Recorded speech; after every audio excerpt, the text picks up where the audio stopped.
Hello friends, welcome to my YouTube channel English Linguistics and Poetics. So friends, our today's topic is readerly text and writerly text. Readerly text versus writerly text. The readerly text এবং writerly text এই দুটো টেক্সটের মধ্যে আমরা comparative study করব। এদের মধ্যে যে ডিফারেন্স সেটা আমরা তুলে ধরব।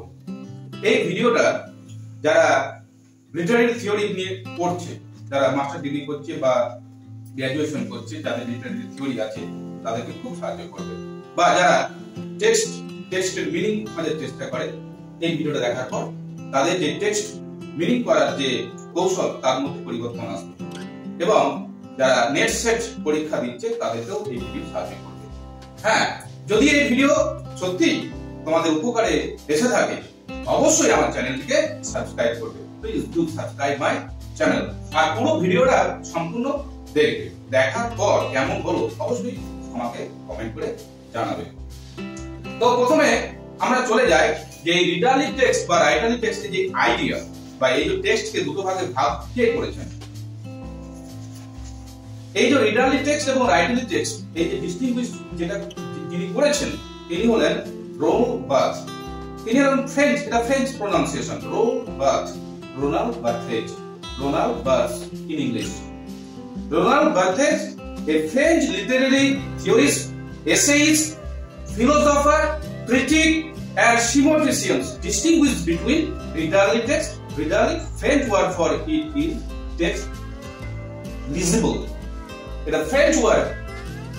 Readerly text, এই যে কথাটা ফ্রেঞ্চ ওয়ার্ড থেকে নেওয়া হয়েছে, যার ফ্রেঞ্চ ওয়ার্ডটি হলো টেক্সট লিজিবল, and writerly text যার ফ্রেঞ্চ ওয়ার্ড হলো টেক্সট স্ক্রিপ্টেবল। তো Ronald Barthez distinguished between readerly text and writerly text in his essay, in his treatise S/Z in 1970. 1970 সালে তার যে লেখা এসে প্রবন্ধ S/Z, এতে তিনি এটাকে ডিস্টিংগুইশ করেছেন টেক্সটকে, যে text he argued that text can be either readerly, that is legible, or writerly, scriptable. তো এবার আমরা চলে আসবো যে ডিফারেন্সটা কোথায় দুজনের মধ্যে। আমরা দুটো টেক্সটের মধ্যে কম্পারেটিভ স্টাডি করব।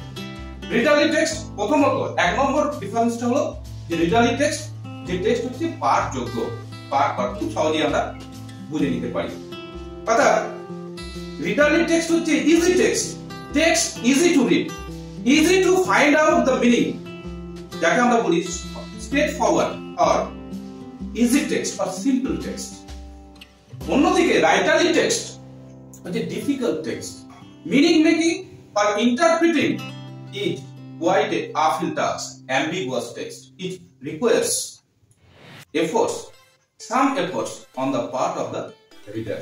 এটা গেল আমাদের এক নম্বর।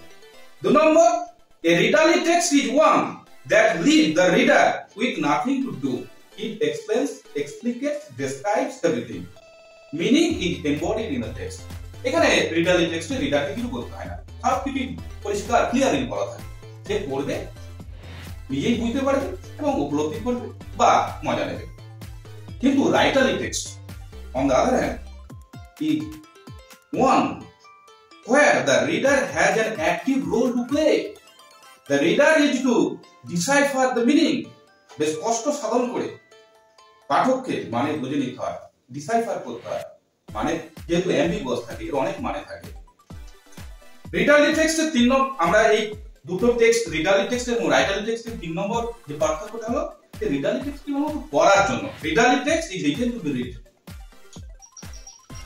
writerly text, this text is written to be rewritten, that is reader is to fill the gaps left by the author. He is to dig up the hidden deep meaning or the implied meaning. Okay. 4 number difference হচ্ছে text is in the form of decode. Readerly text in the form of decode. সবকিছু decode করা থাকে, encode করতে হয় না। কিন্তু এখানে in the form of readerly text, writerly text is in the form of encode করা থাকে, সেটাকে ডিকোড করতে হয়। 5 নম্বর, reader is consumer. He or she only consumes the meaning. Readerly text এর ক্ষেত্রে, আর writerly text এর ক্ষেত্রে reader is producer. He produces the meaning. He derives meaning from the text through textual process. 6 number, it contains implicit meaning. এখানে যে রিডারলি টেক্সটের meaning হচ্ছে implicit, পরিষ্কার। রাইটারলি টেক্সটের যে মিনিং সেটা হচ্ছে ইমপ্লাইড মিনিং, বুঝে নিতে হবে, এটা অনেক মানে থাকতে পারে। 7 নম্বর, meaning and interpretation of text is limited and closed, fixed and predetermined.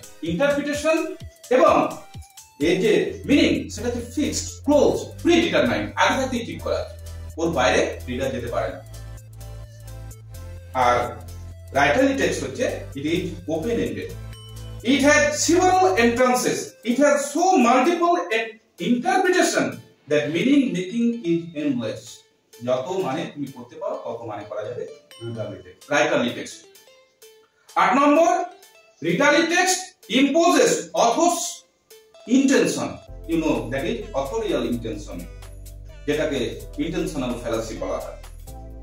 তো imposes, readerly text imposes authorial authority or authorial intention on the reader.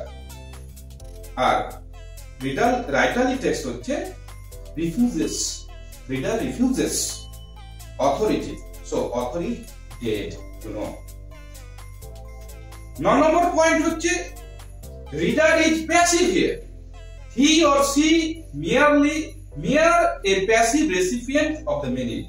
In contrast, in writerly text the reader is active.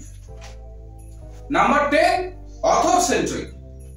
Readerly text is author centric.